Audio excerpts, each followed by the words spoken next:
Our focus today will be on exploring the concept of minimum mean absolute deviation. We'll begin by laying out the underlying theory, followed by a clear numerical example, and then, to conclude, we'll demonstrate its practical application using the Finance ResearchGate website. Okay, so first, our objective here is to minimize the deviations. This approach is quite distinct from a minimum variance portfolio because we are specifically not concerned with variance itself. Instead, we are focused entirely on deviation, and our goal is to minimize that deviation.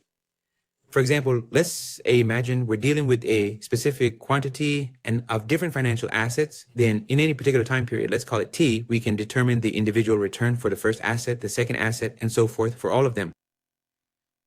And let's assume that we want to find a specific weight vector W that can effectively minimize the overall variation or the deviation in this particular case. So we are specifically talking about the deviation of the returns of the portfolio that has been created.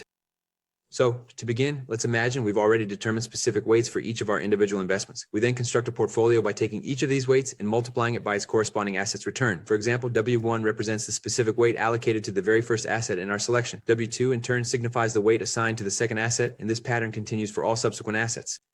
If we perform that action, and then we add up all the values after they've been multiplied by their specific weight, we will then get the total return of the portfolio for a given period T. For instance, let's say month T.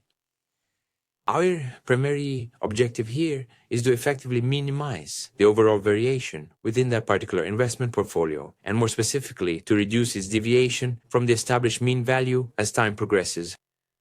We're going to obtain a single value for that portfolio at time period T. This portfolio will then possess one specific value, which is its mean value.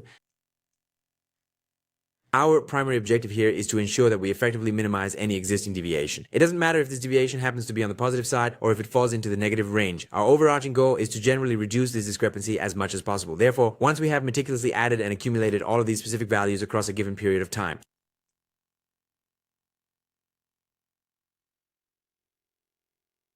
and so, by taking the average of those values, which we calculate by dividing the sum by the total number of periods that were utilized, we will then arrive at what is known as the mean absolute deviation.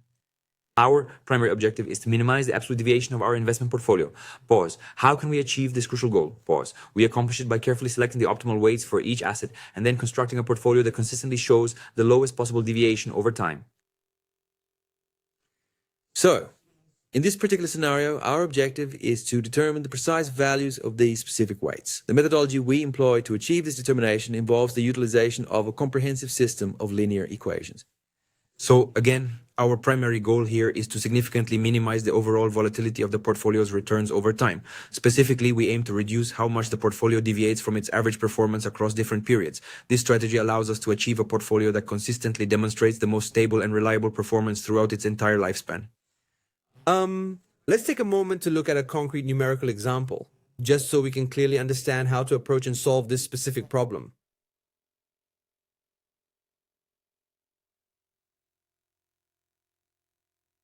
Let's say, for example, that we have 3 assets over 4 periods.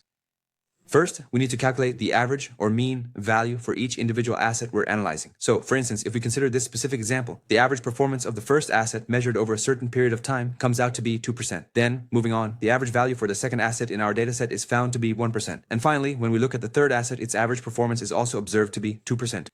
Subsequently, we must locate the matrix which contains all the deviation values. These are the specific numbers we're looking for, you see. So, what's the procedure to actually find these deviations? To begin, for every single period, we need to calculate the deviation of the first asset's financial return. For the purpose of this example, let's assume that these specific numbers represent the actual return values measured from the asset's average or mean performance. So if we take the value of 0.02 and subtract the mean, which is also 0.02, that calculation will naturally result in a value of 0. For the second asset, we have 0.01 minus its mean, which give us 0. Then, for the third asset, we take 0.03 minus its mean of 0.02, and that will result in 0.01. So, these are the deviations for this first period. So, this x value here represents a deviation of our asset return during the initial time period, and we'll be doing precisely the same thing for the second period. And the same exact conditions are applicable to the third and the fourth period.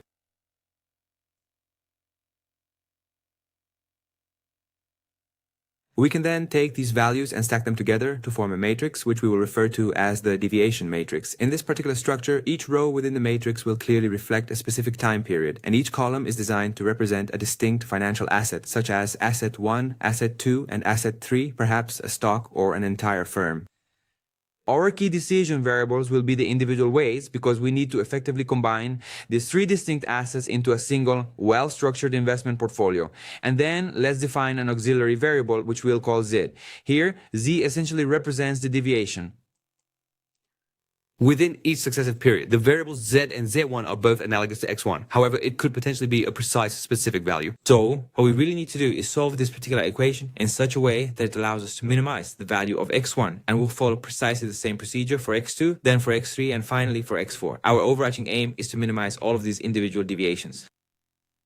And to achieve this, we must first establish a complete system of linear equations. For example, when we proceed with this, we might encounter both positive deviations and also negative deviations. In each and every case, these values should be less than or equal to z. The reason for this is that we are currently performing a minimization. This is precisely why we are using a less than or equal to condition with that specific auxiliary variable z. So, for example, when considering T1, if you look back here, we don't have W1 because W1 is multiplied by 0, making it 0. We also don't have W2 because it's multiplied by 0, but we do have W3. So we're going to be considering the W3 equation, W3 multiplied by its deviation in the first period.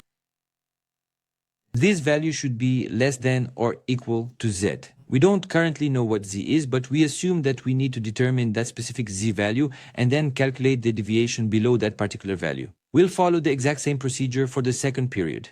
We need to determine and obtain these particular values. Specifically, that refers to W1 and W2. We actually won't have a W3 term present because that specific component is multiplied by 0. Consequently, what we are left with is a negative 0.01, which is then multiplied by W1. And then we add a negative 0.01, which is multiplied by W2. It is absolutely essential that this particular value remains less than or equal to Z2. And the same principle holds true for the third and fourth periods. Consequently, we're presented with a system of equations requiring us to find or solve for W1, W2, and W3 values that must satisfy these specific equations. It's crucial not to overlook the other component, the negative deviation, because ultimately our goal is to minimize any deviation regardless of whether it's positive or negative. So, if you multiply the same equations by minus, we're going to have another 4 equations. So we'll have a system of equations. Then we combine each one and have the final equation for each t, which of course represents the period of oscillation. So if you were to combine this specific equation with this other one, you would then obtain this resulting equation.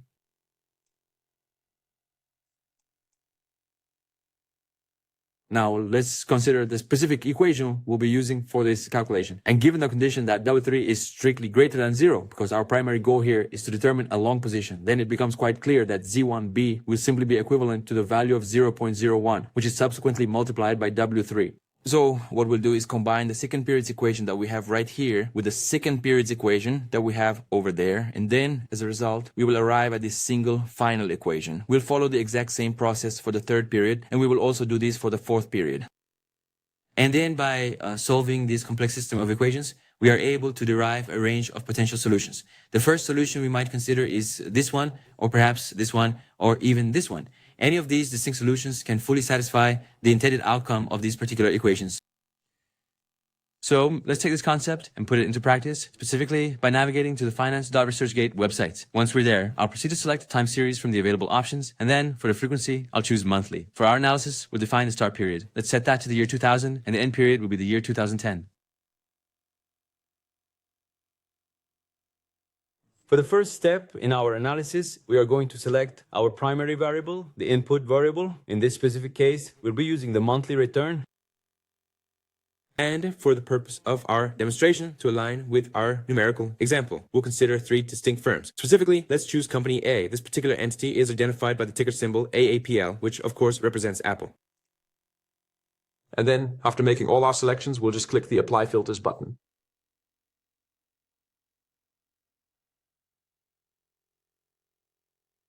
It has enabled the optimization of portfolios. And within this particular objective, we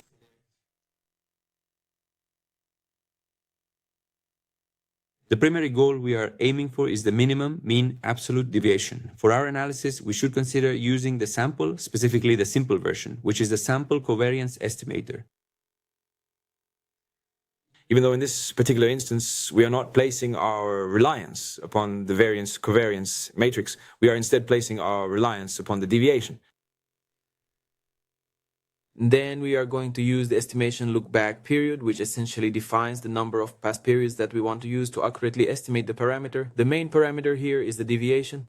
So, to properly calculate the deviation, we first absolutely need to determine the mean. So the crucial question then becomes exactly how many historical data points or past values do we truly require to successfully solve this problem and ultimately find the deviation. Remember, the primary variable, the specific matrix we've been focusing on and actively working with, is indeed the deviation matrix.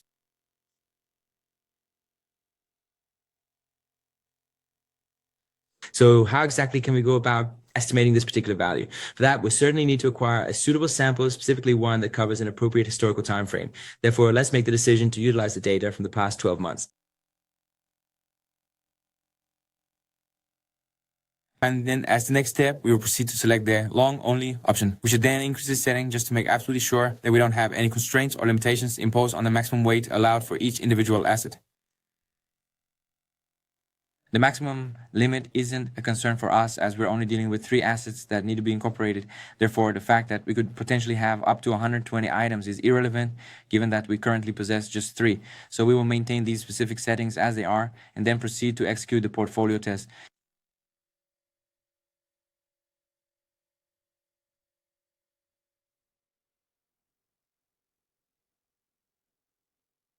So here are the results we've gathered, the key findings from our analysis. Specifically, these are the out-of-sample results, meaning they're based on data not used in the initial model training. And if we carefully adhere to the established weight structure, which in this particular case is a very straightforward, simple, equal weighting scheme designed to effectively minimize the absolute deviation or volatility of our investment portfolio as it evolves through time. And the out-of-sample performance will be approximately 29.3% in terms of its overall volatility. The Sharpe ratio, it's actually not too bad at all. It comes in at 0.64. So if we were to invest approximately 1/3 of our capital into firm A and then allocate the same proportion to both the second and the third firm, then for the upcoming month, the average rate of return would be this specific amount, and the expected volatility of that next month's return will be this particular value. Now, to ensure a complete and robust comparison, we can also proceed with the construction of the minimum variance portfolio. This will allow us to effectively evaluate our results.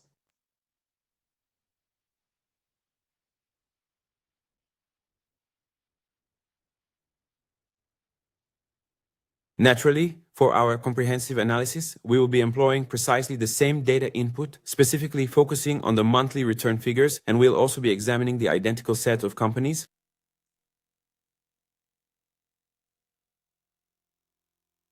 And we'll maintain the exact same time frame that was carefully chosen and established right from the very beginning of this process. Following that, we will then proceed to implement our strategy. However, in this specific instance, we are going to make a crucial decision to select a distinctly different portfolio objective for our consideration.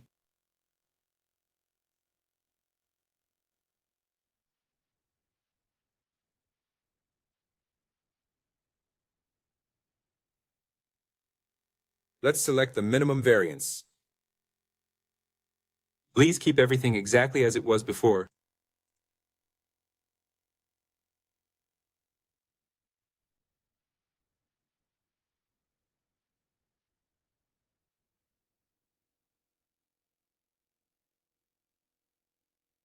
In this particular scenario, the level of volatility is indeed lower, but consequently, the financial return generated is also lower. See, however, when we consider the Sharpe ratio, it ultimately proved to be higher.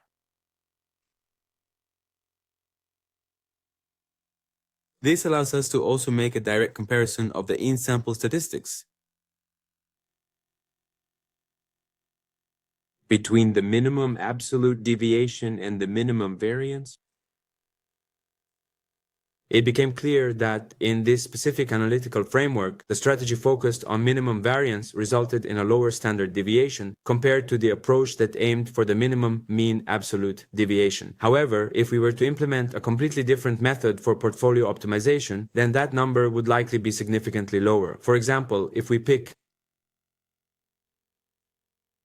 the normal mean variance portfolio is a fundamental concept in modern portfolio theory.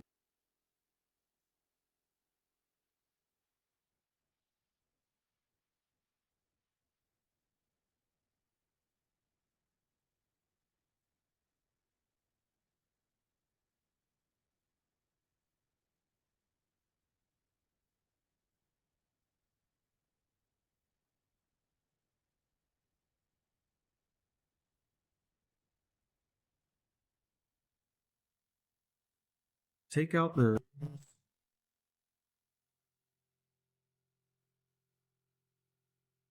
We are currently in the process of submitting our application for this position.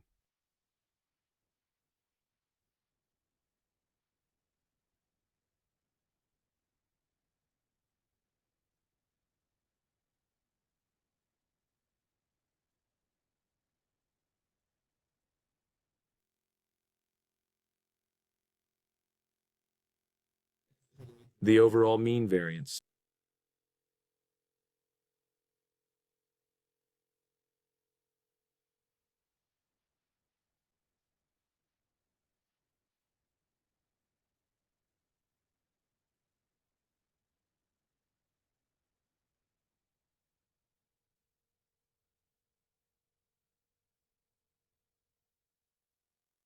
You'll have to scroll down through the entire report to thoroughly compare the various descriptive statistics that have been generated from the in-sample data.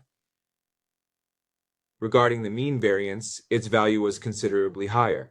Considering this specific scenario, based on the three particular firms that we had carefully selected, it became quite clear that the minimum mean absolute deviation approach was not the most advantageous choice, primarily because the mean variance methodology successfully managed to achieve a significantly higher financial return while still maintaining a very comparable level of risk. The minimum variance turned out to be the optimal selection, considering these three specific firms and the chosen time frame.